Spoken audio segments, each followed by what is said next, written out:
Good day, Madam and Sir.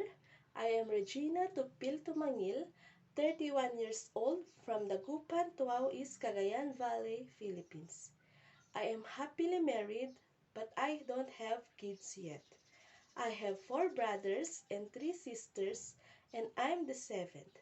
My father and my mother is a farmer. I am a high school graduate. I work as a helper here in the Philippines for 8 years.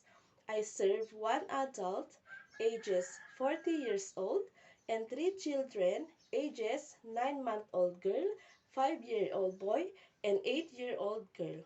I am hardworking, trustworthy, honest, and loyal to my employer. To my future employer, please choose me as your helper, and I will do my very best to serve your family. Thank you, and I'm hoping to work with you soon.